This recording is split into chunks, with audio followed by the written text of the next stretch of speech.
We want a state अगर हमने future में प्रूव करना है that we are a powerful entity. Ottoman Empire को डिसइंटीग्रेट करने के बाद बहुत सी मॉडर्न स्टेट्स बना दी गई, जिसमें इजिप्ट वगैरह भी है। सब ब्रिटिश मैंडेट पैलेस्टाइन, बहुत सी आइडेंटिटीज जो सप्रेस थी, they were fighting for the rights of state. Yasser Arafat was the person जिसने बहुत ज्यादा नेगोशिएशंस को क्रैक किया। I think he was the most prominent, most diplomatic figure ever I have seen in history. उस तरह का leader मुस्लिम world को दोबारा मिल भी नहीं सकता। ईरान बीच में अब बड़ा इंपॉर्टेंट फिगर हमें नजर आ रहा है, क्योंकि ईरान हमेशा से ग्रेटर ईरान की बात करता है। Can we say कि Oslo Accords by and large were a failure? Were a failure, absolutely. Basically, Hezbollah was the biggest bet of Iran and Bashar al-Assad at the very same time. 7 lakh refugees. It is a quoted figure by UN Refugee Council. वो सारे बेचारे निकल के Lebanon settle हो रहे हैं, Jordan settle हो रहे हैं। तो यही बेट है ना कि अगर हम मस्जिद अक्सा वगैरह को कंट्रोल कर लेते हैं तो इवेंचुअली हम जो मुस्लिम वर्ल्ड है उसमें अपना कंट्रोल कितना मैक्सिमाइज कर लेते। नो डाउट इन दैट कि इजराइल जो है इकोनॉमिकली मोनोपोलाइज करेगा, जो वो ऑलरेडी कर चुका है। ऑब्वियसली गोलान हाइट्स का almost 70% portion is occupied by Israel. Okay, breaking news is something is planning up. I think it's the high time. You are only left with 4 to 5 months.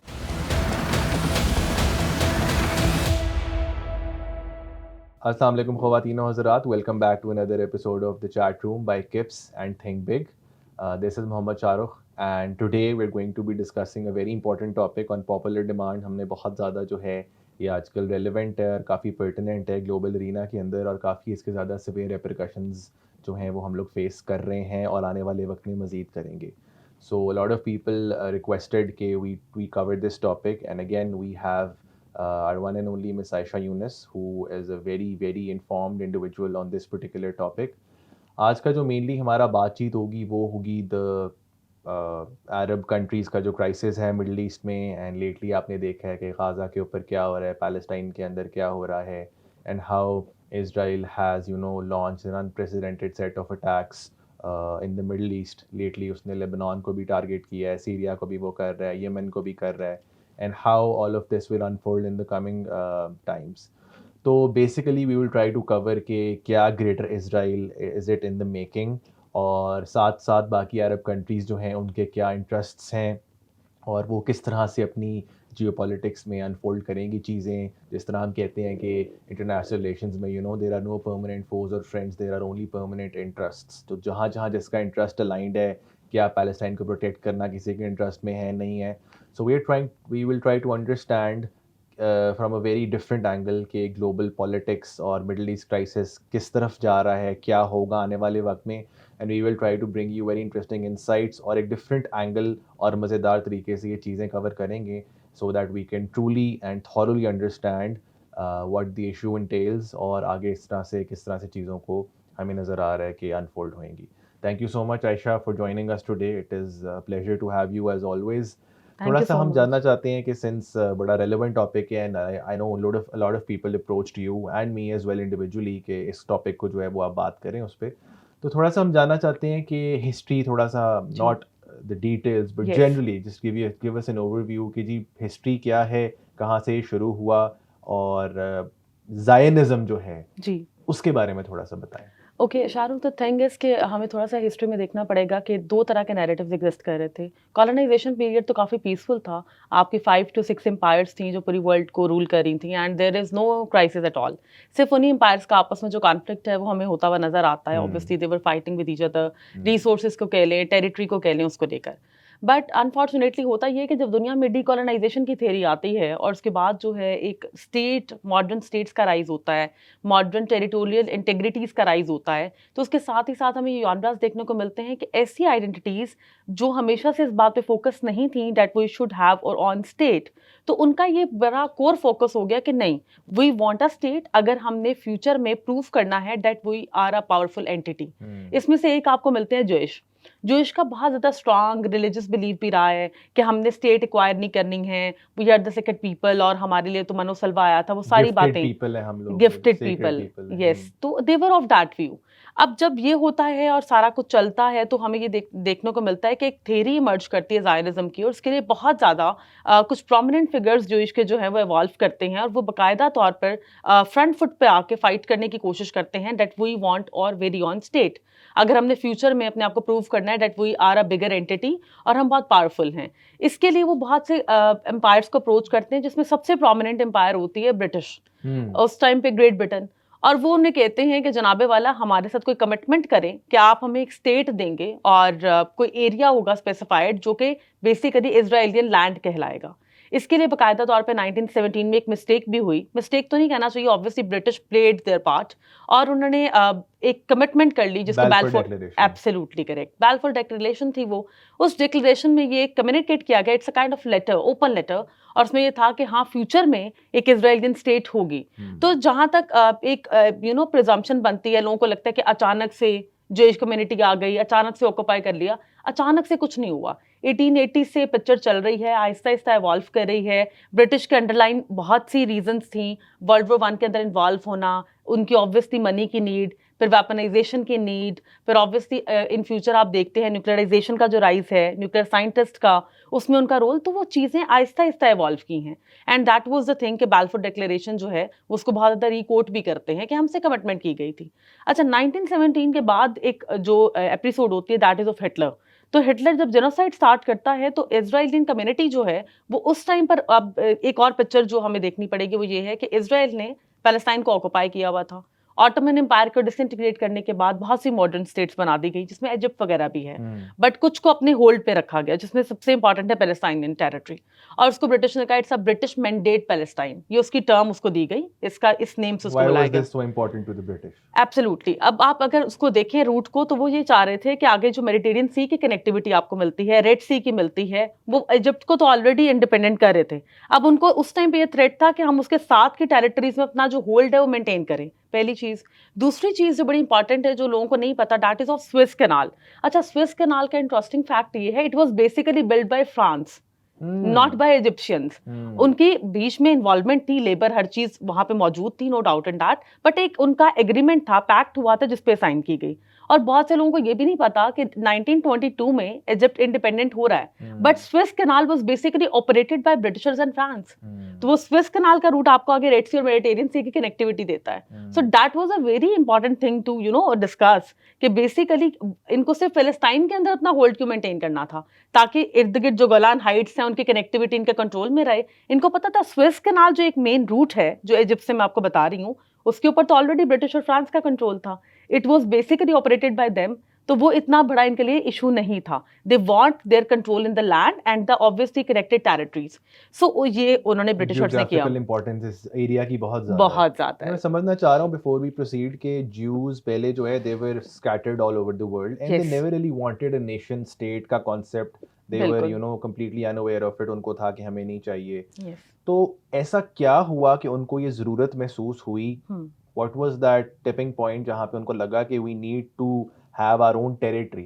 ये चीज बताइएगा। अच्छा, which eventually translated into the creation of Israel. Absolutely. अब उस time पर एक term, हम 2-3 terms को कोट कर सकते हैं। जो मेजर है वो मैंने आपको बताई, डीकोलोनाइजेशन। डीकोलोनाइजेशन के बाद जो मेजर इवेंट हो रहा है वो ये हो रहा है कि बहुत सी आइडेंटिटीज जो सप्रेस थी, they were fighting for the rights of state. इसमें आपको ब्लैक्स की मूवमेंट मिलती है, इसमें अफ्रीकन मूवमेंट मिलती है, आपको बहुत सिविल वॉर्स मिलती हैं। इन सब चीज़ों से जो जूइश की एक स्पेसिफिक क्लास थी वो इन्फ्लुएंस हुई। आप हैरान होंगे ये जानकर कि 1917 के अंदर भी जब बैलफोर डिक्लेरेशन आ रही है, उस टाइम पे भी बहुत बड़ा जूइश का ग्रुप था जो एंटी स्टेट था। वो कहते थे हम स्टेट की ऑनरशिप ले लेंगे तो हम अपने आप की एक वीकर आइडेंटिटी शो करेंगे, the whole land belongs to us. तो वो इसी पे बिलीव करते हैं कि हमारा प्रॉफिट आया। और वो अब इस सारी चीज़ों को देखते हुए जो एक पूरा ग्रुप राइज कर रहा था, पॉलिटिकल ग्रुप जिसने जायनिज्म की मूवमेंट को रन किया, identity, state identity, modern territory, global politics के फ्यूचर में उनका रोल, वो ये प्रिडिक्ट कर रहे थे कि हमें ये आज नहीं तो कल लेना ही पड़ेगा। और वो बड़ा हाई टाइम था शाहरुख। अगर आप वर्ल्ड वॉर 1 देखते हो या वर्ल्ड वॉर 2 देखते हो, इसके बीच के पीरियड में सारी एम्पायर्स डिसइंटीग्रेट कर गई हैं। उन्होंने टेरिटरीज छोड़ दी हैं, they go back to their lands, और आपको मॉडर्न जॉनरास इमर्ज होते हुए नजर आ रहे हैं।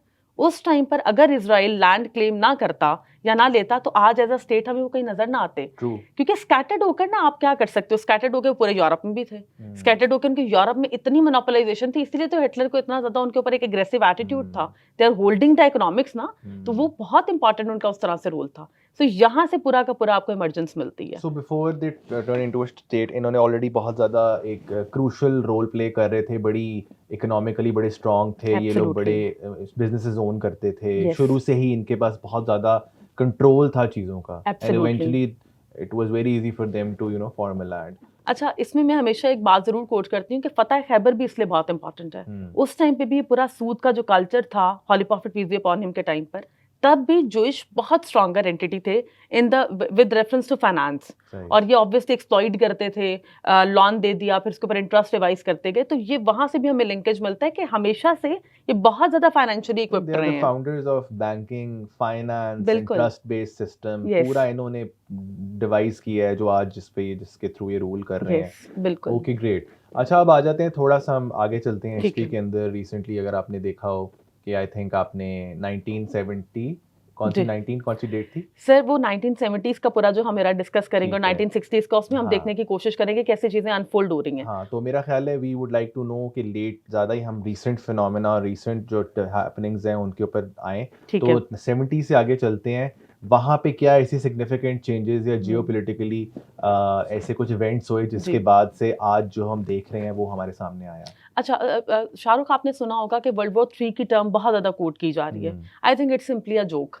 ये बिल्कुल भी I नहीं होना। personally disagree with that as well. This is not, I won't say it's World War 3 because yes, उसकी multiple reasons है, वो भी हम आने वाली थोड़ी देर बिल्कुल। में डिस्कस करते हैं. बट प्लीज़, हाँ जी. जी, सर रीज़न कहाँ पे मैं आपको बताती हूँ क्यों मैं ये कह रही हूँ कि अगर आप ये देखें ना कि जिन अरब स्टेट्स के अंदर कंटेम्प्रेरी डायनामिक्स 2024 की आज की डेट की अगर मैं बात करूँ, तो जिन कंट्रीज़ को अटैक करना है इज़राइल ने या फ्यूचर में करेगा, it was basically predicted back in 1948। 1948 में जब ऑब्वियसली पैलेस्टाइनियन लैंड की जो डिसीजन है वो प्रॉपर्ली नहीं ले पाते Britishers and they left that land in the chaos, तो उस टाइम पे वो यूएन की रिस्पॉन्सिबिलिटी देते हैं कि आपने टू स्टेट थ्योरी को इम्प्लीमेंट करवाना है, we are leaving, we are basically done and dusted with all this chaos. वो चले जाते हैं।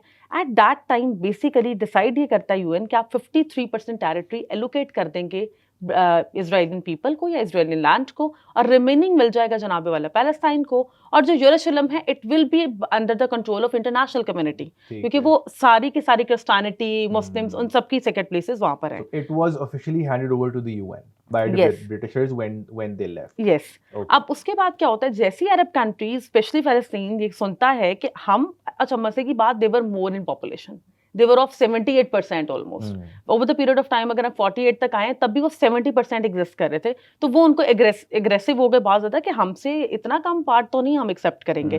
तो basically it was rejected by your Arab states. पहली बात तो ये है कि हमें ये एडमिट करना पड़ेगा कि उस टाइम पर अगर एक आइडेंटिटी, एक लैंड मिल जाती, तो I think, I humbly say that कि इतना क्योस शायद होता ही ना। अब उसको रिजेक्ट करने के बाद ऑब्वियसली अरब स्टेट्स ने अपना एक पावर शो तो करना था। एक रिजेंटमेंट थी अरब स्टेट्स की तरफ से कि we were not given our due share in the territory. अब इसके बाद इसके एक विंग बनता है जिसमें आपको इजिप्ट मिलता है जिसका बॉर्डर भी कनेक्टेड है, आपको जॉर्डन मिलता है, आपको सीरिया मिलता है जिसका अगेन कनेक्टिविटी आपको बड़ी इंपॉर्टेंट फ्यूचर में भी नजर आएगी, हम डिस्कस करेंगे। यमन वगैरह, ये सारी स्टेट्स मिलकर क्या करती हैं कि बेसिकली सपोर्ट करती हैं, आप बैक करती हैं आपके पैलेस्टाइनियन कॉज को, और फाइट हो जाती है। इजराइल स्ट्रांग था, दे वन द वॉर, और उन्होंने अच्छी खासी टेरिटरी ऑक्यूपाई कर ली। अब चीजें बड़ी स्मूथ डाउन हो रही हैं। उसके बाद एटलीस्ट ये था कि जो फिलिस्तीनी पीपल वर लिविंग, वही जो आप सुनते हैं वेस्ट बैंक, गाजा और अराउंड इजराइलियन टेरिटरी भी रह रहे हैं। थोड़े बहुत इवेंट्स हैं वो तो होते रहते हैं, इंडिपेंडेंट स्टेट्स में भी केओस होता रहता है, सिविल वॉर इरप्ट करती रहती है। बट 1967 में क्या होता है, इजिप्ट और जो सीरिया हैं, they came up with the plan, they attacked again, और वो अटैक किस डे पे करते हैं, बेसिकली इजराइलियन कम्युनिटी का जो होली डे है। तो बेसिकली उनको उस डे पे अटैक करने की रीजन ये थी कि उन्होंने दोबारा अपना पावर शो दिखाना था। But obviously Israel is always prepared कि हमें अरब कंट्रीज की सपोर्ट नहीं है, we are isolated in this region. वो प्रिपेयर्ड थे उसके लिए। और होता क्या है कि इजिप्ट का सिनाई पेनिनसुला वो capture, it was basically captured by Israel. Golan Heights जो सीरिया के कंट्रोल में थी वो भी कैप्चर कर लेते हैं, वेस्ट बैंक भी कर लेते हैं, ईस्ट यरूशलेम वगैरह भी जो जॉर्डन के कंट्रोल में था वो भी उन्होंने कैप्चर कर लिया। तो इट वाज लाइक दैट कि वो कंप्लीट फेलियर था अरब स्टेट्स का। तो जब इतनी अरब स्टेट्स इतना सिग्निफिकेंटली आउटनंबर कर रही हैं हर तरीके से इजराइल को, उसके बावजूद इजराइल इतना मिलिटरीली इक्विप्ड था और इतनी उसके पास तब भी एडवांस चीज़ें थी कि उसने रेजिस्ट भी किया और इनफैक्ट कॉन्कर कर लिया जो चीज़ें जहाँ पे डिस्प्यूटेड रीजन्स था या प्रॉब्लम्स थी। बिल्कुल। अब इस सब में क्या होता है, 1960s के बाद ना ये सब तो हो रहा है, और एक लेबनान बड़ा इंपॉर्टेंट कंट्री है, उसका भी बॉर्डर कनेक्टिविटी बड़ी इंपॉर्टेंट है। 60s के बाद ना लेबनान ऑलरेडी कियोस में जा रहा था। उसकी रीजन थी वहाँ पे 3 कम्युनिटीज हैं, एक आपको क्रिस्टियनिटी मिलती है, मुस्लिम्स में शिया और सुन्नी। इन्होंने गवर्नमेंट शाहरुख इस तरह बनाई हुई थी कि प्रेसिडेंट आएगा क्रिश्चियन, प्राइम मिनिस्टर आएगा सुन्नी, और जो स्पीकर ऑफ द असेंबली होता है ना वो आएगा शिया कम्युनिटी से। अब वहां पर शियास को लगा कि ये डील हमारे साथ बहुत बुरी हो गई है, हमें सिर्फ स्पीकर की पोस्ट मिल रही है, which is not that important. तो वहां पर ऑलरेडी एक क्योस था और ये बाद में फॉर्मुलेट करके हिजबुल्लाह में कन्वर्ट हो रहा है। तो ये तीनों चीजें अलाइन करी हैं जिनका इम्पैक्ट आपको मैं लिंक करूंगी 2024 से। और एक लास्ट इवेंट जो होता है वो होता है पीएलओ का राइज 1964 में, Palestine liberation organization. Yasser Arafat बहुत इंपॉर्टेंट पर्सनालिटी है। अब हमने देख लिया कि इजिप्ट इसमें डायरेक्टली इन्वॉल्व है, जॉर्डन इन्वॉल्व है, सीरिया इन्वॉल्व है, लेबनान का मैंने आपको इंपॉर्टेंट कॉज बता दी, और मैंने आपको बताया कि हिजबुल्लाह का राइज कैसे हो रहा है, क्योंकि ये 5-6 वो इंपॉर्टेंट फैक्ट्स हैं जो आपको 2024 में भी मिलेंगे। आज की जो सारी डेवलपमेंट हैं उनको समझने के लिए बड़ा ज़रूरी है जो आपने 3-4 बातें बताई। एब्सोल्युटली। अब इसके बाद क्या होता है कि जब ये होता है वो ऑक्यूपाई कर लेते हैं। अब इजिप्ट को ये ऑब्वियसली, अब यहाँ पर आता है नेशनल इंटरेस्ट। अब वो भूल गए कि पैलेस्टाइन है। Now they're of that view कि जो हमारे पास था, हमारी टेरिटरी थी, वो तो चली गई। सो आप ये, in my humble opinion, 1967 was the year, was the biggest mistake ever made by the Arab states. इसके बाद से आपको कभी भी यूनिफाइड ओपिनियन नहीं मिला ऑन पैलेस्टाइनियन कॉज। उसके बाद 1973 की वॉर होती है, बहुत इंपॉर्टेंट है। उसकी रीजन मैं आपको बता देती हूँ। किम, आपने शायद नाम तो सुना होगा, वो वॉर जो है वो कंटिन्यू होती है। अब उस वॉर में क्या होता है कि इजिप्ट क्या करता है कि स्विस कैनाल का जो कंट्रोल है ना, वो लेने की कोशिश करता है दोबारा से। और स्विस कैनाल के कंट्रोल की जब वो ट्राई करता है तो वो ईस्ट वाली साइड उसकी कंट्रोल कर लेता है। उसको बाद में वो निगोशिएट करने के लिए यूज करेगा सिनाई पेनिनसुला के लिए, और वो करता भी है। बार्गेनिंग उन्होंने किया और बिल्कुल हुआ भी, सक्सेसफुल भी हुए वो। और गोलान हाइट्स के ऊपर सीरिया को फिर डिफीट हो जाती है, दे वर वीक, उनको उस तरह से सपोर्ट नहीं मिलती है। अब ये सब कुछ हुआ। अब स्विस कैनाल का जो कंट्रोल था, इसके ऊपर ब्रिटिश और फ्रांस के बड़े स्टेक्स थे। उनको आपको पता है शिपमेंट ऑफ द ऑयल और ट्रेड रूट वहां से है। Suez canal is one of the most important trade routes for global trade. Absolutely. अब उसके ऊपर इजिप्ट ने अपनी विन करवा ली। अब इस विन के बाद इजिप्ट को ये समझ आ गई थी कि हमें वॉर की कॉस्ट बहुत बढ़ रही है, and they were of that view कि अगर हमने फर्दर कुछ किया तो डेफिनेटली हमारा क्राइसिस बहुत फेयर हो जाएगा। हम लोग जो सिविलियन डेवलपमेंट हैं और भी बहुत सी चीज़ें वो नहीं कर पाएंगे। सो इसी के आउटकम में आपको 1979 का ईयर मिलता है, और उसमें Egypt was the first country जिसने अब्राहम अकॉर्ड्स भी किए, जिसने इजराइल को एज स्टेट रिकग्नाइज कर लिया। और बट उन्होंने कहा कि हम ये चाहेंगे कि आप पैलेस्टाइनियन राइट्स को जो है वो सिक्योर रखें। और उस टाइम पर सनाई पेनिनसुला उनको वापस मिला, और स्विस कैनाल वगैरह का इशू रिजॉल्व हुआ, और ये सब चीज़ें जो है स्मूथ आउट हो गई। अब जो बंदा ये कर रहा था उस टाइम पे इजिप्ट का जो हेड था, that was basically Anwar Sadat. Anwar Sadat भी लोग बोलते हैं इसको। अब उसने जब ये कर दिया तो उसको बेसिकली बैकलैश कहाँ से देखना पड़ा? यमन वगैरह से, हिजबुल्लाह वगैरह से। He was basically assassinated in 1981 by Islamic extremist. अब आपको ये नजर आ रहा है कि वेस्टर्न वर्ल्ड को आप ये इमेज दे रहे हैं कि we are not the people who are in the favour of the peace, या तो हमें सब दो या फिर हम ये करेंगे। So it was basically a biggest slogan, biggest narrative building ever, जो आपने खुद प्लेटर में रख के वेस्ट को दी थी कि हम तो अपने यूनिफाइड रिस्पांस ही नहीं है और हर बंदा अपनी अपनी जंग लड़ रहा है। तो वो अपने अपने वेस्टर्न इंटरेस्ट या जो उनके ग्लोबल इंटरेस्ट है उनको सिक्योर करने के लिए वो परसू कर रहे हैं। तो there wasn't a unified voice which west saw as an opportunity कि इसको मजीद एक्सप्लॉइट किया जा सकता है। और सबसे इंपॉर्टेंट ये है कि आपके अपने लोग आपके अपने हेड्स को मार रहे हैं, मर्डर कर रहे हैं, असैसिनेट कर रहे हैं, और आप बाकायदा ओपनली एडमिट कर रहे हैं कि yes he was basically being killed और assassinated by the Islamic extremist. उस टाइम पे जो इस्लामिक एक्सट्रीमिस्ट ग्रुप्स हैं, रेडिकलाइजेशन है, हमें लगता है कि वॉर ऑन टेरर बहुत बाद में, ऐसा नहीं है। 1980 से ही वेस्ट ने इस नैरेटिव को बिल्ड करना शुरू कर दिया था कि मिडिल ईस्ट में at least they are extremist, they are terrorist, they are jihadi community. बाद वाला लिंक तो आपको साउथ एशिया में मिलता है। अब उसी टाइम पर मीनवाइल एक बहुत बड़ी अपॉर्चुनिटी होती है। 1979 में एक तो इजिप्ट एक्सेप्ट कर रहा है, बट ईरान में शिया रेवोल्यूशन आती है, और ईरान ये कहता है कि अगर फ्यूचर में I want to rule this region तो मुझे एक ही एंटिटी है, एक ही कंट्री है जिसको फाइट करना पड़ेगा, या एक ही कॉज है जिसके ऊपर मैं सर्व करूंगा तो लोगों में मेरी बहुत पॉपुलैरिटी हो सकती है। Again the cause was Palestinian conflict. अब उसको इसकी सपोर्ट कैसे मिली, कहाँ से उसने पूरी प्लानिंग की, बड़ी ऑर्गेनिक रियलिटी है। ईरान की इससे अच्छी बेट नहीं हो सकती थी। उसकी रीजन ये है कि सीरिया के अंदर जो शिया ग्रुप का राइज था, मिलिटेंट्स का, हिजबुल्लाह जैसे मैं आपको बता रही हूँ वहां से राइज कर रहा है, वो ऑलरेडी सपोर्ट कर रहे थे पैलेस्टाइनियन कॉज को।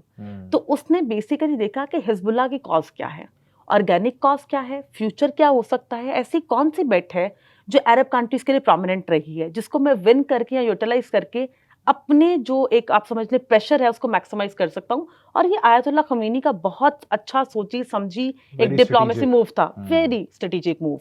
और उसने हिजबुल्लाह को ऑफिशियली सपोर्ट करना शुरू किया, बैकिंग करना शुरू की ऑब्वियसली। लेकिन उससे क्या हुआ, जब इजिप्ट का वो प्रेसिडेंट मरता है तो उस टाइम पर एक ब्लोबैक आता है। ब्लोबैक इस तरह से आता है कि इजिप्शियन कम्युनिटी का एक ब्लोबैक, ऑब्वियसली सदात के सपोर्ट भी बहुत लोग थे, तो वो एक ब्लोबैक हिजबुल्लाह वगैरह को भी देखने को मिलता है। अच्छा, ये सब कंटिन्यू रहता है। उसके बाद दोबारा क्या होता है, उसी ईयर में 1982 में इजराइल जो है इन सारी एपिसोड्स के बाद अटैक दोबारा करता है। कहाँ? लेबनान में। उसकी रीजन है कि वहां पे लेबनान से जो हिजबुल्लाह का ग्रुप है वो बार बार कहीं ना कहीं आप समझ सुसाइड बॉम्बिंग कह लें, टारगेट किलिंग कह लें, Constant source of unrest और problems create कर रहा है. सिविल कियोस कह लें, सिविल वॉर, वो कंटिन्यू हम्म. थी। अब 1982 में लेबनान में एंटर करने की उसकी बड़ी कैटेगोरिकल रीजंस थी। इजराइल के सारे जो आप पीएम है उस टाइम को उठा के देखिए, उन्होंने एक स्टेटमेंट दिया हुआ है। उन्होंने कहा जी हम सिर्फ और सिर्फ हिजबुल्लाह को टारगेट कर रहे हैं, हमारा और कोई दुश्मन नहीं है, हमारी लेबनान से कोई फाइट नहीं है, हमारी जॉर्डन से, हमारी किसी से कोई फाइट नहीं है, बट यस अगर आप हमें अटैक करेंगे, हमारी टेरिटोरियल इंटेग्रिटी को अटैक करेंगे, आपको रिपरकशंस फेस करने पड़ेंगे। और वहां से वो पूरी ह्यूमन राइट्स वायलेशन और वो सब चीजें एरप्ट करेंगे। अब इस सब चीजों को एक और इंटरेस्टिंग फैक्ट है जो विद इन पैलेस्टाइन पीएलओ का राइस था वो ऑब्जर्व कर रहा था, specially Yasser Arafat. Yasser Arafat ने फील किया कि बेसिकली अरब कंट्रीज ने हमारा साथ छोड़ दिया। उसको ये नजर आ रहा था कि ईरान अपनी कॉज के लिए फाइट कर रहा है। उसको ये भी समझ आ गया कि हिजबुल्लाह के अपने इंटरेस्ट हैं एज अ मिलिटेंट ग्रुप। ऐसा नहीं कि इनको हम में इंटरेस्ट है या हमारी कोई बहुत ज्यादा नेशनैलिटी की फिक्र है या मेरे लोगों की। I think he was a most prominent, most diplomatic figure ever I have seen in history. उस तरह का लीडर मुस्लिम वर्ल्ड को दोबारा मिल भी नहीं सकता। Yasir Arafat was the person जिसने बहुत ज़्यादा निगोसिएशंस को क्रैक किया, उसने बहुत ज़्यादा अपनी ईगो को कॉम्प्रोमाइज़ किया और उसने कोशिश की बाय 1990s कि किसी भी तरह मैं टेबल टॉक्स को क्रैक करूं, निगोसिएशंस करूं अपने लोगों के लिए। And to some extent he was successful, he was very successful. और वो इस तरह से सक्सेसफुल था कि Oslo accords were happening finally. And at that time UN announced कि आपको सिर्फ 34% ऑफ द टेरिटरी मिलेगा, and Yasser Arafat accepted it.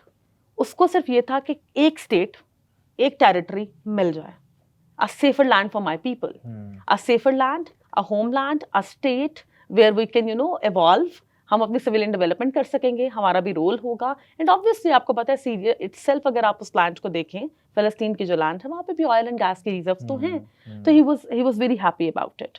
And उसमें जो है आपको क्रैक होते हुए उसमें प्लान भी दिया गया उसके अकॉर्ड्स में कि प्लान ए में क्या होगा, area A, area B, area C में डिवाइड किया गया बाकायदा कि किस तरह से सिविल कंट्रोल दिया जाएगा, सिक्योरिटी कंट्रोल दिया जाएगा, एंड थिंग्स वर गोइंग। सारा रेगुलेट यूएन करेगा उसको। Yes absolutely.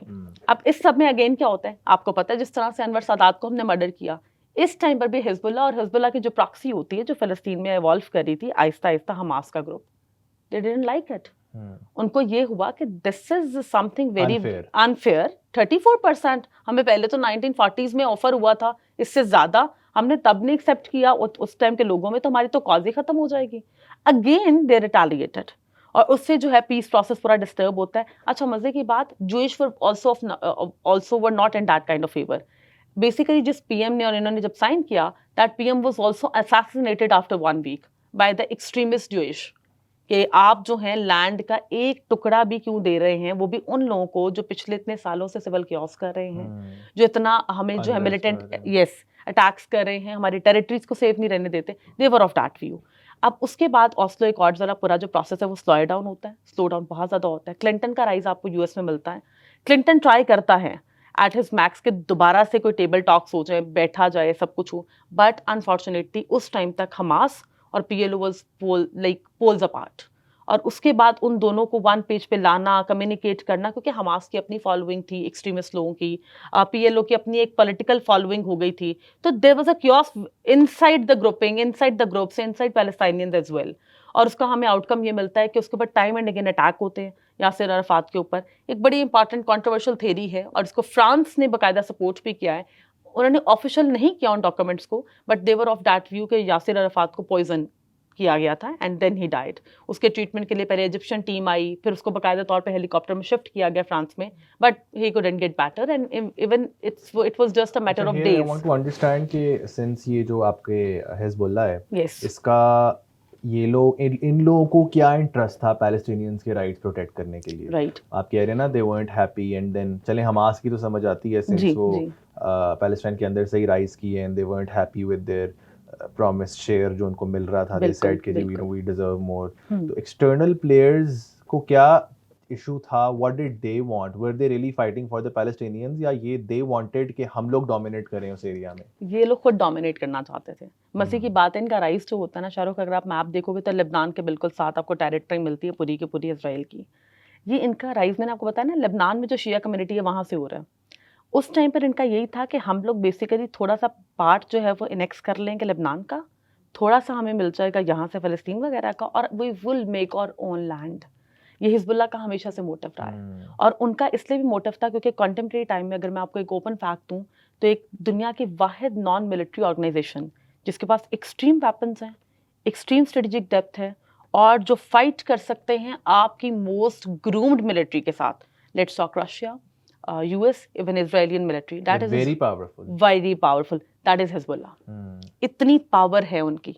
अच्छा, ये मजे की बात है, ये पावर उनको इतना स्ट्रांग जो है, वो एक तो ओवरऑल गुरिल्ला वॉरफेयर और वो सब चल रहा था, बट उसके बाद एक पिक्चर जो 21st सेंचुरी में इवॉल्व करती है, मैं वो डिस्कस करती हूँ आपसे, उसने उनको कितना स्ट्रांग किया। अच्छा, 2004 में यासिर अराफात डाइट, पीएलओ की कॉज ऑब्वियसली वीक हो गई, अगेन वो सारा प्रोसेस जो है वो हॉल्ट पे चला गया, और वो सब जो चीज़ें हैं वो कहीं साइडलाइन हो गई। इजिप्ट तो ऑलरेडी 1979 के बाद अपने नेशनल इंटरेस्ट को देख रहा है। ईरान बीच में अब बड़ा इंपॉर्टेंट फिगर हमें नजर आ रहा है, क्योंकि ईरान हमेशा से ग्रेटर ईरान की बात करता है। कैन वी से कि Oslo accords by and large were a failure? वो रफी एब्सोल्युटली एब्सोल्युटली, और सक्सेसफुल हो सकते थे अगर दोनों आई साइड्स थिंक पे। The plan was pretty good जो उन्होंने यस, पुट फॉरवर्ड किया था, बट अनफॉर्चुनेटली उसको एग्जीक्यूट नहीं होने दिया। एब्सोल्युटली वो नहीं हुआ।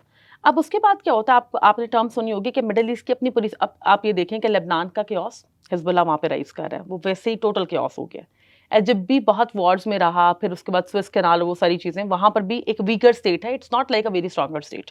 इराक का इशू बहुत ज़्यादा इरप्ट किया आहिस्ता आहिस्ता, वो भी एक वीकर स्टेट है। उसके बाद ईरान में इटसेल्फ खुमीनीज हैं, एक्सट्रीमिस्ट स्टेट है, मुल्लास का एक तरह राइज है। उसके बाद अगर आप देखें तो आपको ऑब्वियसली एविडेंटली मिलता है कि यमन और सीरिया का फेलियर स्टार्ट हो गया। वहाँ पर भी कियोस, अरब स्प्रिंग के नाम से एक मूवमेंट स्टार्ट हुई, मोरक्को वगैरह से वो इरप्ट करती करती पहुँच रही है। यहाँ पर हमें क्या नज़र आता है कि basically Hezbollah was the biggest bet of Iran and Basharul Assad at the very same time. तो हिजबुल्लाह को जो एक्सट्रीम लेवल का स्ट्रांग किया, जिसके ऊपर वो ये कंसीडर करते हैं कि might be we are able to basically defeat Israel, ये कॉन्फिडेंस जो उनको मिला है, ये उनको मिला है पूरा का पूरा सीरियन कॉन्फ्लिक्ट से 2011 के। उससे पहले तक वो फाइट करते थे, वीकर ग्रुप था, उनको पता था हमें ईरान की सपोर्ट है, उनको पता था कि हमें स्ट्रेटेजिक डेप्थ का पता है, हम फाइट कर सकते हैं। They did not realize their strength until the Yes. Syrian war. Absolutely. अब सीरियन वॉर में they got a lot of weapons. Bashar al Assad को कोई ग्रुप चाहिए था, ऑब्वियसली उसके अपने ट्रूप्स भी थे, बट आपको पता है एक सर्टेन टाइम के बाद आपकी मिलिट्री आपके सिविलियंस को टारगेट नहीं करती है, you need some other group. तो उसकी बहुत बड़ी बेट था, एंड ईरान का तो हमेशा से बेट यही रही है कि मैं शियाज़म को सपोर्ट करूंगा, बशारुल असद वाज अ शिया। तो उन्होंने भी हिजबुल्लाह को पूरी प्रॉपर स्पेस दी, वेपन और हर चीज़ प्रोवाइड की कि we are at your back, आप लोग ये करें, वी सपोर्ट यू। और हिजबुल्लाह का हमेशा से पॉलिटिकल इंटरेस्ट तो रहा है that we should gain some power as well, और वो सारी चीज़ें आपको इवॉल्व होती नजर आती हैं अगेन। उस टाइम पर विद इन 5 ईयर्स आप देखते हैं कि 2016 में जो बाकायदा तौर पे हसन नसरुल्लाह, हिजबुल्लाह का गॉडफादर कह लें, फादर कह लें, उसने अनाउंस किया कि हमारे ग्रुप की स्ट्रेंथ जो है वो बहुत इंपॉर्टेंट है, हम पूरे के पूरे मिडिल ईस्ट की जियोपॉलिटिक्स को डील कर सकते हैं, we are the biggest bet and the biggest blow back ever in the history. He basically उसने यूट्यूब पे एक क्लिप छोड़ा था जिसमें वो ओपनली कह रहे हैं that we are owned and backed by Iran. That triggered west as well, but not only west, Israel as well. नहीं, वो इसलिए क्योंकि पहले तो it wasn't in the open ना, कि Yes. चले बैक एंड पे पता था कि may be probably Iran support कर रहा है, but he Absolutely. Made it absolutely clear by giving such a blunt statement कि Yes. हमारे पास तो पूरी बैकिंग है। Yes. And the amount of confidence he showed in that video, उसमें था कि That is huge. वो अकेला तो नहीं है, जाहिर है there are huge entities behind. Absolutely correct. अब इसकी वजह से ऑटोमेटिकली आपको इससे इजराइल भी अग्रेसिव हुआ, क्योंकि उनका तो एक हिजबुल्लाह से जो कॉन्फ्लिक्ट है लेबनान वाली साइड का, वो चलता ही आ रहा है टाइम एंड अगेन अटैक्स हो रहे हैं, time and again Jordan involve होता है, पहले इजिप्ट को साइडलाइन करते हैं, फिर जॉर्डन को वो कंट्रोल करते हैं, फिर अब सीरिया पे वो जो गोलान हाइट्स वाला इशू बार बार चल रहा है, और साथ लेबनान क्राइसिस। अब उनको अपने बॉर्डर्स पीसफुल करने थे, but when they came to know, तो आपको नहीं लगता कि इजराइल ने पहले ही सोच लिया था what I am going to do in the future with Iran? Obviously आप अपना एनिमी नहीं भूलते हो, specially when you got the power, और फिर आपको एक ऐसा एनिमी हो जिसके अगेंस्ट दुनिया की सुपर पावर है, यूएस से। तो obviously it was very clear cut evidence with for the world as well कि ईरान किस तरह से सुसाइड बॉम्बिंग में, टेररिस्ट किलिंग और इन सब चीजों में डायरेक्टली इन्वॉल्व है। इट वाज नॉट एक्सेप्टेबल जॉनरा। कभी आप देखें यूएस जितना भी इन्वॉल्व हो, वो ओपनली एक्सेप्ट नहीं करेगा कि मैंने वॉर क्राइम्स किए हैं। रशिया जो भी करे वो कभी भी एक्सेप्ट नहीं करेगा कि मैंने यूक्रेन में बहुत ज्यादा वॉर क्राइम्स किए हैं। कभी भी उस तरह डिनाई, सारा कुछ डिनाई करेंगे, कभी भी out there in the open आके एक्सेप्ट नहीं कर सकते। तो that was the biggest blow back. और वो सब जब होता है तो पिक्चर इंटायरली चेंज हो जाती है। I think that was the date जब इजराइल ने डिसाइड कर लिया था, पहली बात, we are not going to give you any single patch to Palestinian people first. Secondly, they're of that approach कि अगर ईरान ओपनली हिजबुल्लाह को बैक करता है और वो एक्सेप्ट कर सकते हैं, तो there was a pressure on US कि आपको भी वर्ल्ड में एडमिट करना पड़ेगा that you own us, absolutely, and that is the thing which led to the opening of the embassy in Israel 2016 में। यस, तो बेसिकली इट वाज समथिंग, मुझे लगता है कि अरब स्टेट्स का इम्पेशेंट, इमेच्योर, इंटॉलरेंट बिहेवियर जो है वो एक बहुत बड़ी कॉज है पैलेस्टाइनियन कॉन्फ्लिक्ट की, उनकी ह्यूमन राइट्स वायलेशन की, how children are dying there, इतना क्योस। और वो आप देखें तो द फैक्ट इज कि आप ये देखें कि अरब कंट्रीज अपने नेशनल इंटरेस्ट को लेकर कितने सीरियस हैं और पैलेस्टाइनियन कॉज कितना ब्लरी है।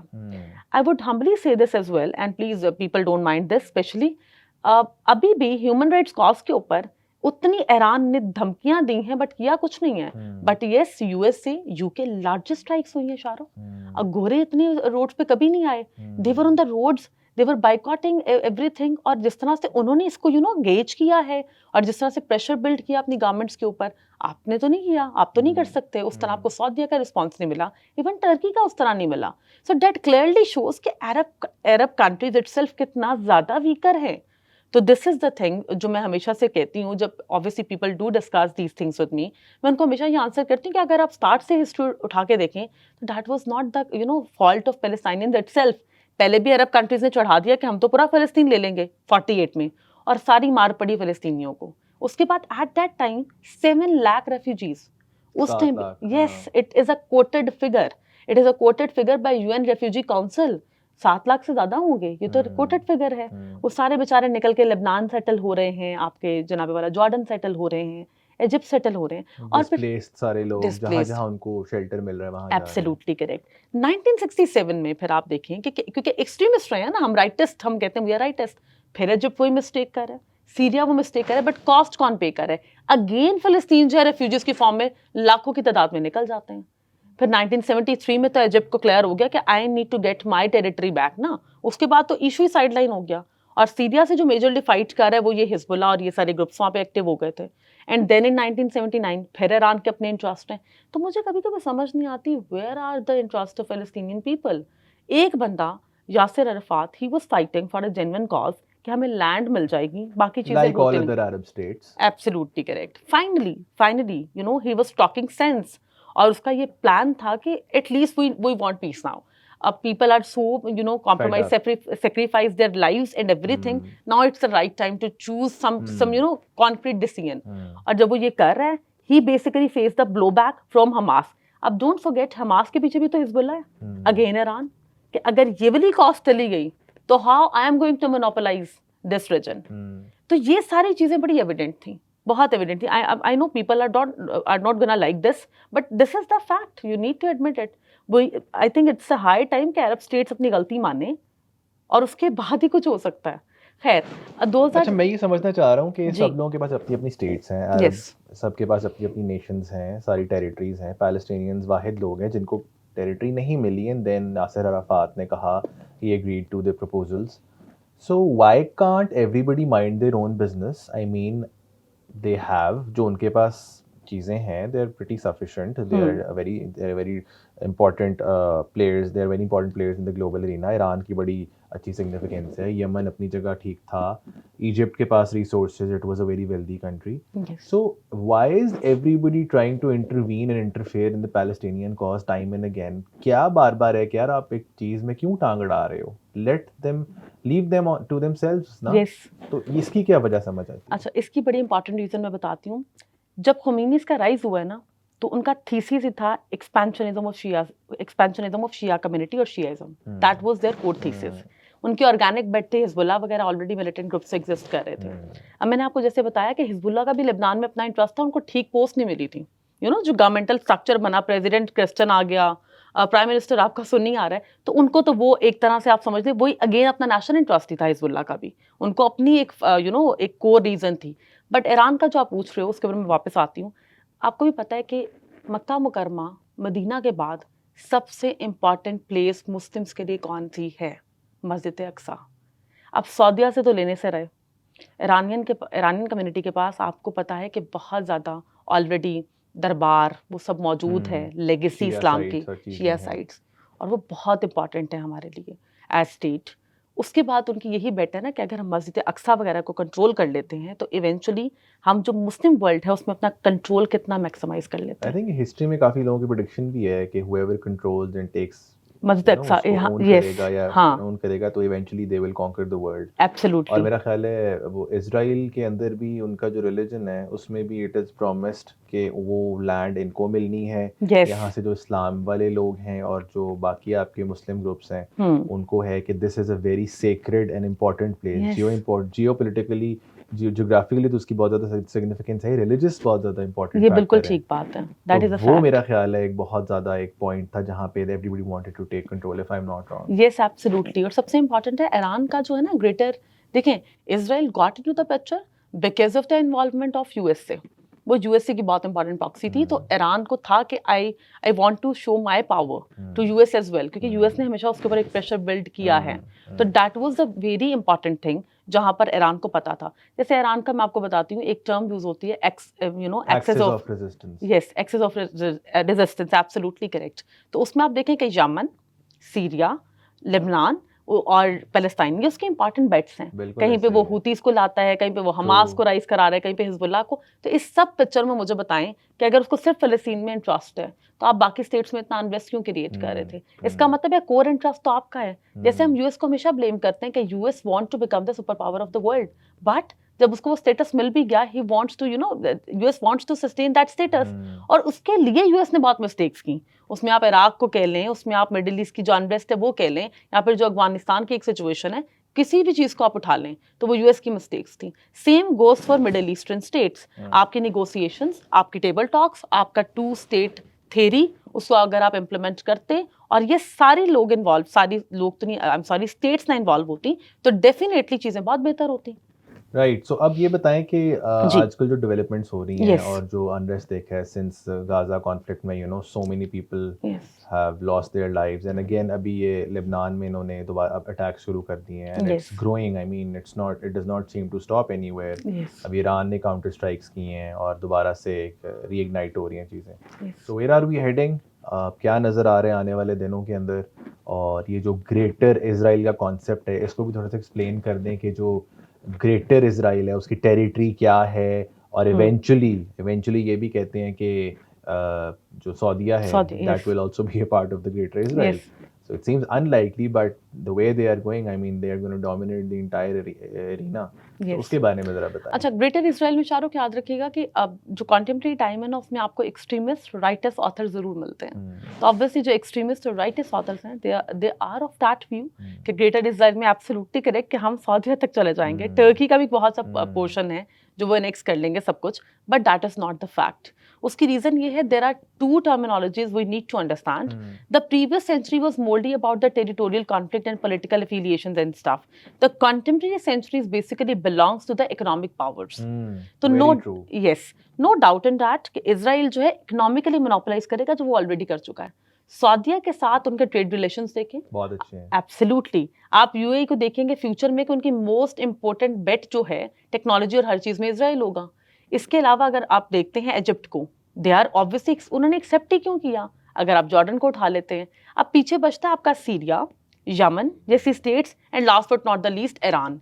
अदरवाइज अगर आप देखें तो इसराइल बड़ा अच्छा कंट्रोल मेंटेन कर रहे हैं, बहुत अच्छे तरीके से इकोनॉमिक अपनी इकोनॉमिक प्रोमिनेंस जो है वो रीजन में मेंटेन कर चुका है, बल्कि वर्ल्ड में आई वुड से उनके आप देखें एमएनसीज और टीएनसीज के अंदर शेयर्स। तो आई वुड रिकमेंड दिस कि जो ये कहते हैं कि थर्ड वर्ल्ड वॉर हो जाएगी, या जो लोग ये क्लेम करते हैं कि वो टेरिटरी को एक्सपैंड करेगा, आई think that is not the cause. उसकी रीजन मैं आपको बताती हूँ। हिस्ट्री प्रूफ करती है कि इजराइल ने जो टेरिटरी ऑक्यूपाई की उसको निगोसिएशन में वापस किया। सिनाई पेनिनसुला की मैंने आपको भी डिस्कशन की है।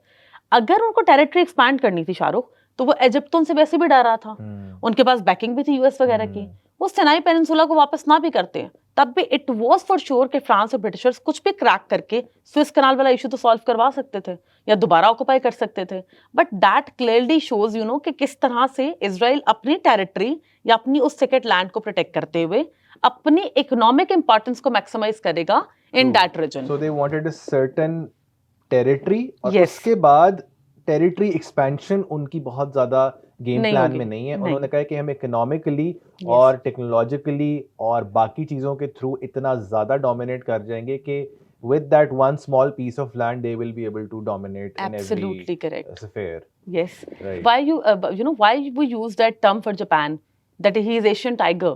क्यों हम यूज करते हैं? उसकी रीजन आप अगर कोर रीजन को फोकस करें तो हमें यही पता चलता है ना कि जापान ने अपनी इकोनॉमी को, इतना सा जापान है और इतनी बड़ी इकोनॉमी है, same goes for South Korea as well.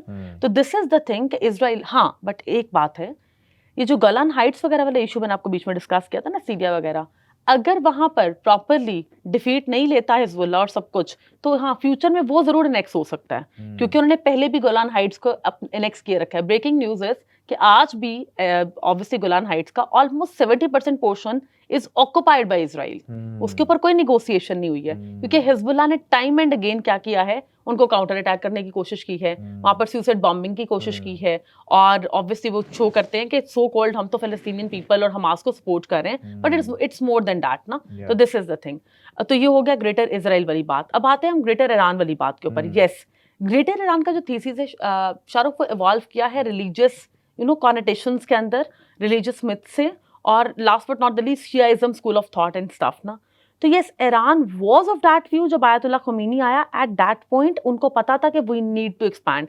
They were more like of USSR and they are highly inspired by Russia as well. Territorial expansion उन्होंने करनी है। एब्सोल्युटली करेक्ट, क्योंकि यूएसएसआर आप देखें उनका मेजर थीसिस क्या था, back in cold war, conquer अपना वो करते रहे और अपनी टेरिटरी का पार्ट बनाते रहे, expand physical expansion. Absolutely, USSR was a result of that ना।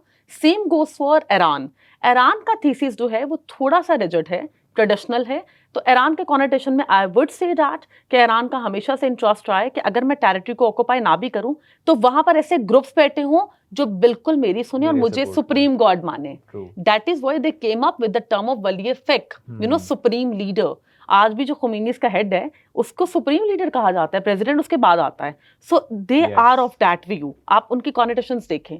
हाँ, जहां तक बात है इसराइल की, तो no doubt in that Israel का जो अब हमें बहुत ज्यादा एग्रेसिव रिएक्शन देखने को मिल रहा है, आपने अब हिस्टोरिकल रीजंस को अंडरस्टैंड कर लिया है। ऑब्वियसली इन सब चीजों के बाद वहां पर भी बहुत ज्यादा राइटिस्ट कम्युनिटीज इवॉल्व की, जिसमें नेतन्याहू का राइज आपको मिलता है। और नेतन्याहू स्टार्ट से ही जो राइटिस्ट विंग से आ रहा था, he was of that view कि when I got the power, हम हिस्ट्री में उस पॉइंट पर पहुंच जाएंगे तो definitely he is going to counter all these proxies.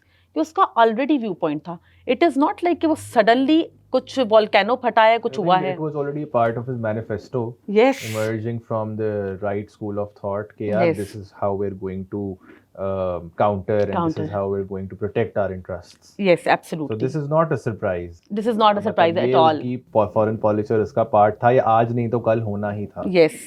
वो सिर्फ एक्सपेडाइट, थोड़ा सा ट्रिगर वहां से हो गया जब हमास ने अटैक किया, एंड देन उन्होंने कहा नाउ हम ऑल इन आके अटैक करेंगे। यस, अब आप देखें कि वो अटैक कहाँ कर रहे हैं, लेबनान में, जो जहां पर वो 1980s में भी कर चुके हैं, जहां पर लेबनान से बार बार उनको लगता है कि पीएलओ को एक टाइम तक सपोर्ट मिली या हिजबुल्लाह को मिलती रही, उन्होंने वहां अटैक किया है। और इट वाज ऑलरेडी प्रेडिक्टेड कि first they are done and dusted with Gaza and stuff, वो करेंगे अटैक।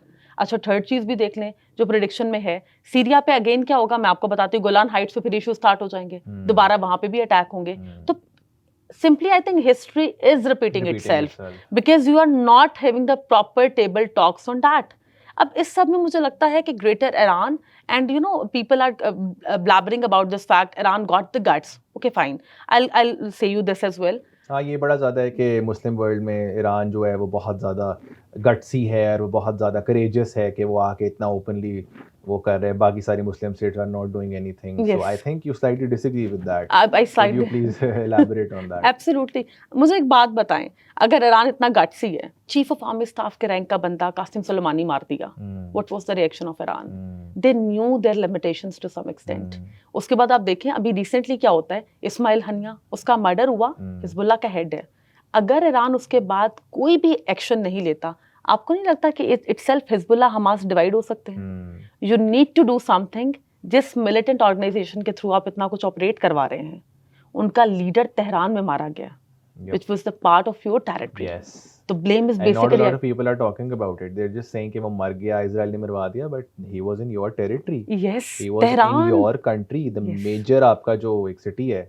yes, और किसकी इंफॉर्मेशन थी? ओके फाइन, कासिम सुलेमानी को सैटेलाइट इमेज से मारा, वो एक एक्सट्रीमिस्ट डिसीजन था. उसके बाद भी ईरान ने यही किया था. that was the same picture. Limited attacks. Again, Iran did the same. How you're gutsy.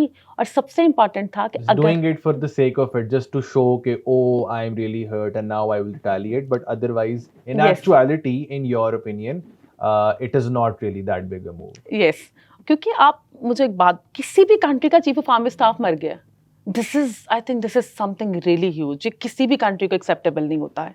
अच्छा आयशा, अब ये बताएं कि अब आने वाले दिनों में व्हाट आर वी एक्सपेक्टिंग? क्या होगा? Will it get worse? क्या नज़र आ रहा है? एंड क्या करना चाहिए हमें पाकिस्तान जैसी कंट्रीज़ को, या generally what role can we play since we are a Muslim state as well and we are directly affected by the crisis जो सारा मिडल ईस्ट में हो रहा है. So could you just briefly shed light on that? So उसके बाद फिर we will try to conclude it. Yes. अच्छा, अब ये बात है कि ईरान, मैंने आपको बताया कि हिजबुल्लाह, हमास और हुतीज़ वगैरह को इमेज देने के लिए उसकी इतनी रिटालिएशन जो है वो ज़रूरी थी. But along with that Shahrukh, बहुत से लोग ये डिस्कस भी कर रहे हैं कि इजराइल को ये वॉर बहुत कॉस्टली पड़ रही है. But I think the thing is very much same for Iran, because Iran is investing too much in the nuclear weapons and nuclear testing as well. तो इस टाइम पर वो भी फुल फ्लेज वॉर करें और इतने अटैक्स करें, they can not afford this as well. Add to your view point, Israel का जो डिफेंस सिस्टम है वो बड़ा स्ट्रॉन्ग है और उनके Yes. पास 3 तरह के डिफेंस सिस्टम्स हैं. Yes. और एक डिफेंस सिस्टम है जिसको ऑपरेट करने के लिए एक मिसाइल उनको कॉस्ट करता है $1 million का. Yes, और पता नहीं absolutely. कितनी मिलियंस ऑफ डॉलर्स उनको जो है वो रख चुके हैं उनके वॉर के अंदर और इन सारी चीज़ों के अंदर. सो ऑफ कोर्स उनकी भी एक सर्टेन हद तक एग्जॉस्ट हो जाएंगी ना Yes, चीज़ें. And absolutely. देन उनको रिस्टोर करना, रिप्लेनिश करना, इतना ज़्यादा इन्वेस्ट करना, तो कब तक इजराइल भी रेजिस्ट करेगा? Yes. तो एक सर्टेन पॉइंट के बाद of course their defence system हर चीज़ तो नहीं वो ट्रैक कर सकते. Yes. और हर चीज़ तो नहीं वो स्टॉप कर सकते. बिल्कुल. तो जनरली इसके बारे में ज़रा आप बताएं. यस. अब उनका जो आप सिस्टम, मैं वहीं से कोच करूंगी, वो उनका है मिसाइल डिटेक्टर सिस्टम. एक्चुअली अगर आप उनको अटैक करते हैं, मतलब ईरान अगर मिसाइल अटैक करता है उसके ऊपर, तो वो एयर में डिटेक्ट कर लेते हैं और वो मिसाइल ऑब्वियसली अपना छोड़ते हैं जिससे वो ऑलरेडी डिस्ट्रॉय कर देता है इन द एयर. तो वो वहीं पे ख़त्म हो जाती है बात. अब मसला ये है कि Israel still afford this thing. उसकी रीज़न ये है कि उनको अमेरिकन बैकिंग बहुत ज़्यादा है, अमेरिकन वेपन्स की और हर चीज़ की. बट अगर मैं ईरान की बात करूं तो ईरान को उतनी ओपन एंडेड सपोर्ट नहीं है. उसकी रीज़न मैं आपको बताती हूँ. Russia is already involve in Ukraine war और ईरान की सबसे इंपॉर्टेंट बेट हमेशा रशिया रहा है. तो Russia is too caught up right now. वो इस सब में It तो नहीं seems पड़े. to be out of the Middle Eastern scenario right now. Absolutely correct, क्योंकि वो अपना घर का वो एक पूरा सिनेरियो में अपना हाउस इन ऑर्डर करने की कोशिश कर रहा है. तो Yes. अभी वो कह रहा है कि that is something to deal with later. Later. Absolutely. अब ईरान को ये पता है कि जो भी करना है मैंने खुद करना है, इसीलिए ईरान बहुत ज़्यादा एग्रेसिव होकर न्यूक्लियर टेस्टिंग वगैरह भी कर रहा है. अब न्यूक्लियर टेस्टिंग करने की रीज़न ही क्या है? Same like India and Pakistan. हम न्यूक्लियर टेस्टिंग कर लेंगे, इजराइल पे प्रेशर आएगा कि हम भी न्यूक्लियर वेपन स्टेट हैं, आप भी हो, और इसके बाद जो चलेगा that is going to be proxy wars, जो हिजबुल्लाह, हुतीज, हमास वो ऑलरेडी बना चुका है. इजराइल उनको काउंटर करने की कोशिश करेगा, उनको ऑब्वियसली एलिमिनेट करने की कोशिश करेगा, एरेडिकेट करने की. ईरान उनको सपोर्ट करने की कोशिश करेगा. But my humblest question is where are Palestinians? इस सब में आपको कहीं पे लगा कि any country was genuinely serious about those children, about those women? The hospitals were being bombarded and stuff. Hospital, schools, vans, बच्चे, घर, Yes. शेल्टर होम्स, एरियाज, वो एरियाज जो इवन डिक्लेयर कर दिए गए थे कि ये these shouldn't be attacked. Yes. Even वो तक वो तक किए गए काफी हैं। ज्यादा उनको मुझे favor बड़ा करते इल हैं। टाइम डिसीजन लगा। इस्माइल हनिया के बाद आपको याद आया है कि we need to attack Israel. I think that's audacity. So what you're trying to say is everybody's trying to secure their own interests. Absolutely. Nobody's genuinely concerned about the Palestinians and the Including us, by the Palestinian way. cause, including Pakistan उस तरह से. Of course, we try, but हमारी भी limitations हैं, Limitations सारी हैं. चीज़ें हैं. Yes. और हिस्ट्री सारा बताती है how it all started. And future में हमें यही नज़र आ रहा है कि प्रॉक्सीज चलती रहेंगी. It's going to be a guerrilla warfare. It's not going to Yes. be an all-out war because अगर न्यूक्लियर वॉर छिड़ती है या होती है तो that can have catastrophic impacts on the Yes. Entire globe. Yes. It will not just restrict the impacts to Middle East, बल्कि बहुत ज़्यादा वो हो जाएगी. अगर इतनी बात होती तो रशिया अभी तक अपना मकसद अचीव कर चुका होता यूक्रेन Absolutely, के yes. अंदर. I So was it going to knows say the कि same. जो अगर न्यूक्लियर वेपन्स यूज़ करने के रिपरकशंस हैं वो कितने सवेयर हैं. Yes. और इसमें थोड़ा सा मैं ऐड करना जी, जी, चाहूँगी please. कि इसमें एक और बात जो बहुत बड़ा फेलियर है फ्यूचर का, वो ये है कि ईरान तो अपने इंटरेस्ट को प्रॉक्सीज के थ्रू सिक्योर करने की कोशिश करेगा ना. अगेन इजराइल जो सऊदी बेल्ट है, जो आपकी कतर बेल्ट है और यूएई वगैरह की है, and last but not the least Turkey, और इसके थ्रू वो इकोनॉमिक इंटरेस्ट को दोबारा से रीगेन और रीसिक्योर करने की कोशिश करेगा. और आप लॉन्गर रन में यही ऑब्जर्व करेंगे, the one obviously country who holds the economy holds the power. तो in future I think picture बहुत ज़्यादा जल्दी इवॉल्व भी कर रही है और चेंज भी हो रही है. You need to work on your assets और इकोनॉमी. ईरान ये मिस्टेक कर रहा है कि वो ये नहीं कर रहा. तो लॉन्गर रन में अगर आप मुझसे पूछेंगे कि आफ्टर 50 ईयर्स 60 ईयर्स 70 ईयर्स कौन विन करता है, तो आई वुड हम्बली से दैट्स गोना बी इजराइल. क्योंकि ईरान उस तरह से डाइवर्सिफिकेशन ऑफ इकोनॉमी नहीं कर रहा ना. आप देखिए सऊदीया का पूरा पैटर्न बदल गया विद इन नो टाइम. 3-4 साल कोई टाइम तो नहीं होता. अगर आप वर्ल्ड हिस्ट्री या फिर एक स्टेट हिस्ट्री को देखें, वो पूरी डाइवर्सिफिकेशन ऑफ इकोनॉमी के. नियोम सिटी लॉन्च कर रहा है. Yes. They've turned it into a western state. Recently I was in Saudi, तो I couldn't tell कि ये वही सऊदी है जो इतना ट्रेडिशनल और जो है वो कंजर्वेटिव होता था. Yes. They're opening up their borders and they're opening up all other things. Yes. So they're trying to expand and get into other zones जो उनको इकोनॉमिकली ज़्यादा वो करेंगे. स्टेबल करेंगे. तो यस, ये बहुत इंपॉर्टेंट है. तो लॉन्गर रन में यही है कि I think this is the right time we should talk about and think about Palestinian rights and obviously the human rights. Specially वहाँ पर जो वायलेशन है उसको कैसे टेबल टॉक से सॉल्व किया जा सकता है. अगर इस इशू को आपने किसी भी एंड पे लेके जाना है, तो जो ऑब्वियसली रेफ्यूजीज हैं, जिनको आप पैलेस्टाइनियन रेफ्यूजीज कहते हैं, उनके लिए यूएन क्या रोल प्ले कर सकता है, एंड ऑब्वियसली इजराइल क्या करेगा, what steps they are gonna take, और रिहेबिलिटेशन जो है वो एरियाज की किस तरह से हो सकती है. अगर आप वेस्ट बैंक और गाजा स्ट्रिप की बात करते हैं, तो उनके अंदर री इन्वेस्टमेंट करने के लिए कौन कौन से कंट्रीज हैं जो obviously they can came on one platform. उसमें सऊदीया हो सकता है, उसमें आपका यूएई हो सकता है. Economically they can spend a lot on these people और उनकी रिहेबिलिटेशन के लिए. उसको आप यूएन पीस एरिया डिक्लेयर कर सकते हैं, उसको आप इंटरनेशनल कंट्रोल में दे सकते हैं. मैं ये नहीं कह रही कि इट्स बहुत चीज़ें बड़ी जल्दी आइडियोलॉजिकली सेट हो जाएंगी, पैलेस्टाइनियन स्टेट बन जाएगी, because things are go that wrong कि अब वो चीज़ें रिवर्स नहीं हो सकती हैं. बट ये ज़रूर हो सकता है कि UN peace mission keeping plans वहाँ पे अपना कंट्रोल ले लें और वो कहें कि दिस इज़ योर टेरिटरी. ये मुस्लिम वर्ल्ड या अरब वर्ल्ड का इशू है, और जो अरब वर्ल्ड इक्विप्ड हैं वो हेल्प करें उसकी रिहेबिलिटेशन के अंदर और इन सब चीज़ों के अंदर. हमारा फ्यूचर और हमारा कोर फोकस होना चाहिए इकोनॉमिक कॉज. ऑटोमेटिकली आप देखेंगे कि इकोनॉमिकली जब हम इक्विप्ड करते जाएंगे अपने रीजन्स को, अरब स्टेट्स, अपनी कंट्रीज़ को, अपनी टेरिटरीज़ को, तो in future I think there is gonna be no threat from Israel. बल्कि इजराइल वो होगा जो खुद आके चाहेगा कि yes let's collaborate, mutual cooperation से चलते हैं और ग्रूम करते हैं इन टेरिटरीज को, क्योंकि फ्यूचर इसी तरह की म्यूचुअल को एग्जिस्टेंस में ही है. There is no doubt in that. और last but not the least, अगर अभी ये नहीं होता तो इसके बाद फिलिस्तीनियन की कंडीशन आपको बहुत वर्स्ट मिलेगी. उसकी रीज़न है मोदी वन अगेन, ट्रम्प का राइज आप देख ही रहे हैं. तो इतने पॉपुलिस्ट लीडर अगर आ जाते हैं तो I think there is no doubt कि फ़लस्तीन तो बिल्कुल they will be in the worst condition जिसमें वो ऑलरेडी हैं. तो आई थिंक इन कॉन्टेक्स्ट पे सोचना चाहिए. two questions before we wrap up the session, Yes. because we're already running short on time.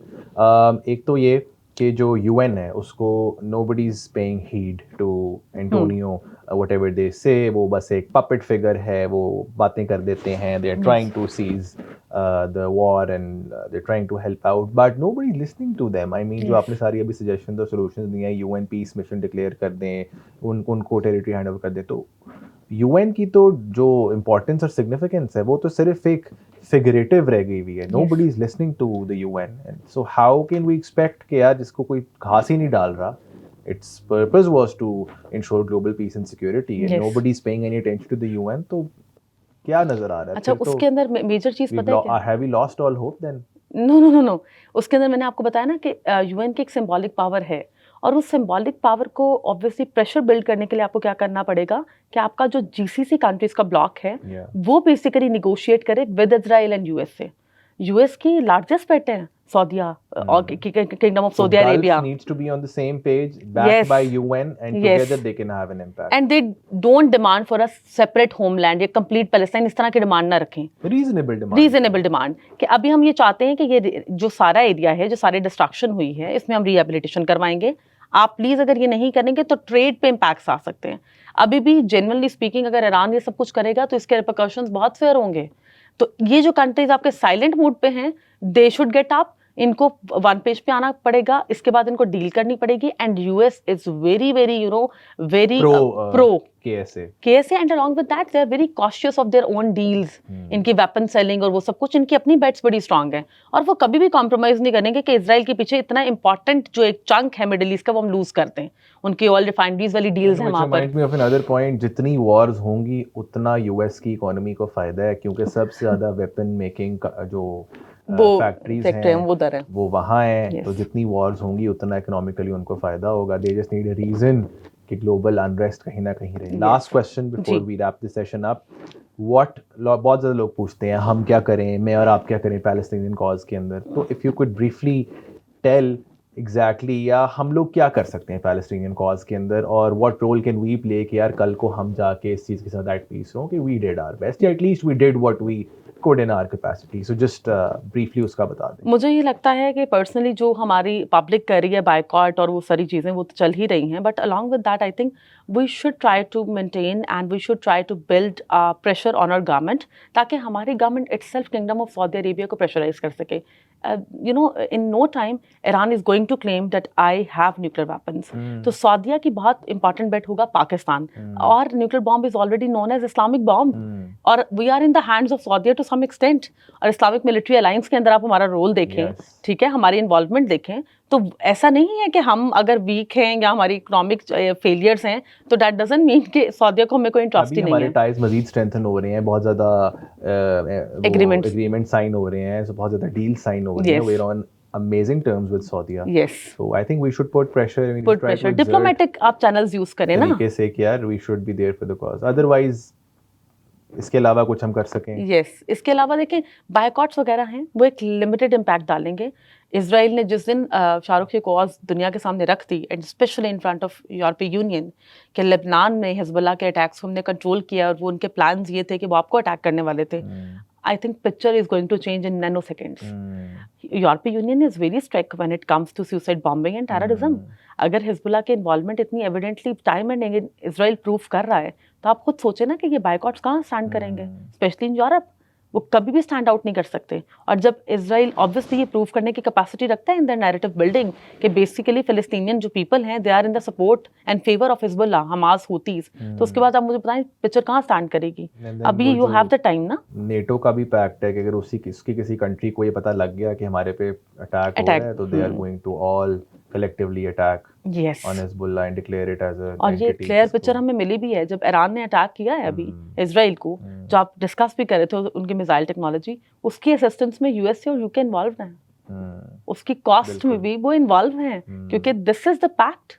तो उन्होंने कैटेगोरिकली कहा है कि उन्होंने पूरा का पूरा उनको इन्फॉर्म किया है एयर टेरिटरीज वगैरह के थ्रू कि ये हो रहा है, something is planning up.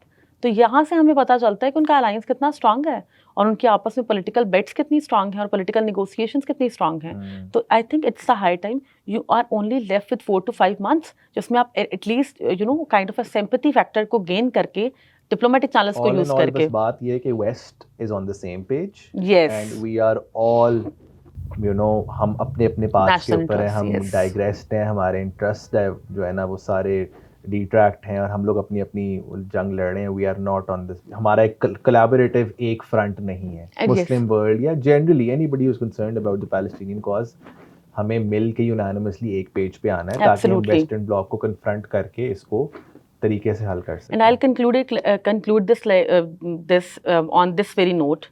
I think West does not very much responsible for the atrocities happened with Palestinians. I think this is the high I think time. it's the failure of the Arab states and the Arab world, in Muslim Ummah, general I think overall, we should think whereby about we this. did not really think about the greater cause. We were just so caught up and interested about our own personal Yes. interests और हर region के या हर country के अपनी अपनी जो national interest थे, national interest थे. Strengths थी, उनके ऊपर फोकस किया गया. तो आई थिंक हमें it's the high time that we I think should अब- थिंक अबाउट दिस. इसके बाद भी अगर हम एक फ्रंट या एक पेज पे ना आए तो I think it will be too late. It will be too late. Eventual collapse overall. overall. Already disintegration इतनी ज़्यादा हो गई है मुस्लिम वर्ल्ड में. Yes. It is a sad state of affairs. Yes. That was Miss Aisha Yunus. Thank you so much for watching the podcast. I hope आपको एक historical lens और एक जो आजकल के dynamics हैं उनको समझने की काफ़ी हद तक आपको मज़ेदार और insightful चीज़ें मिली होंगी. So इंशाल्लाह ये है कि we will keep bringing these sessions for you guys. We will try to cover areas and discussions जो आजकल बहुत ज़्यादा pertinent और relevant हैं, और we will try to give you our take and our opinion, और एक general जो आपके mainstream sources cover नहीं करते, we will try to bring you those insights. A lot of effort goes into the making of these podcasts, so please support us, please share it with your friends and your family.